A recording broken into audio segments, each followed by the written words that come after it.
Okay, so use those same wiring connections to connect your VSS wire into the switch and to the butt connectors. Then you're going to plug the stereo back in. And once you get it in, put in all the screws. We'll sort of fast forward through this part. Just do the exact opposite of what you did in the beginning. Remember which screws go where. And this is the grounding screw from the back of the stereo. Goes to that upper left corner. Alright, make sure it's nice and tight. I put some extra electrical tape around the connection of the wire to the clip portion, just to make sure we don't get any shorts.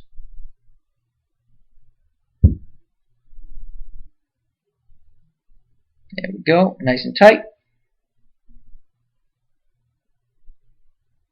Alright, and on to the next. Make sure that bottom wire is connected first, and then clip in these 4 corners.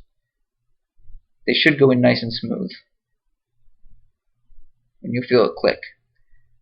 Put the 2 screws in, and then we're on to the top portion.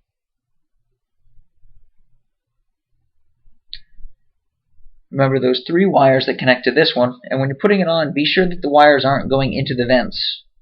Otherwise you won't be able to push down the top part of the dash to be nice and flush. So carefully line it up. Get those clips lined up and give it a good push on the bottom first, and then a real good push on the top. There you go. Clicks right in. Perfect. If done correctly, it'll look like there's nothing's ever happened. Okay, so at this point you may still have those wires hanging down if you haven't drilled the hole yet. That's the order I did it in. When you're going down here, this is one of the most frustrating parts, because underneath this plastic, if you go too far back towards the gas pedal, it's flimsy plastic and it won't be nice for a switch. But the more you move closer to you run into wiring that's already in the car. Okay, because underneath there are some wires that run, so you got to be careful when you drill. You see this light down here? It's the wiring for the interior lights. Okay, it goes all through that section. So you feel with your finger on the opposite side of this, and you'll feel where those wires go. There's going to be some mesh material, some fiber material.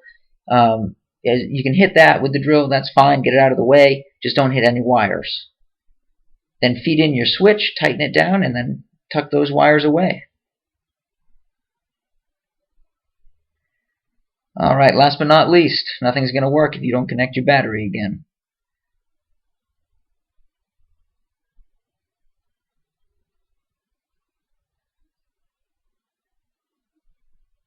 Alright, nice and tight.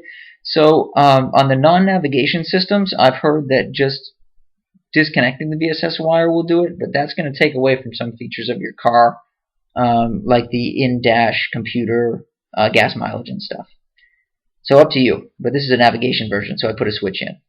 So here we go with the VSS connected, switch is on, it's reading exactly where I am, but I try to type in a street address and I can't, because that street address isn't an option right now.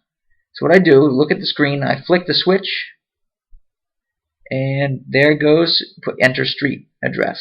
Okay, so I can punch in a street address, hit enter, and then flick that switch again, and watch it'll log right where I am again. There it is. A few seconds after I hit the switch. Okay, same goes for movies at this point. They won't work right now, but if I flick that switch off, you'll see the map stop moving. There it is. Then I go auxiliary and play some movies off of my phone. Here we go.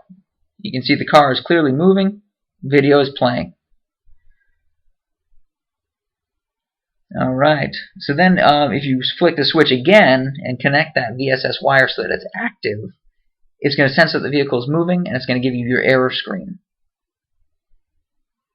There it is. So I flick the switch, it says cannot play while the vehicle is moving, put on the parking brake and stop, basically. Flick it, you go back to navigation, flick it off to disconnect that VSS wire to interrupt, and it'll go back. Congratulations, you're done.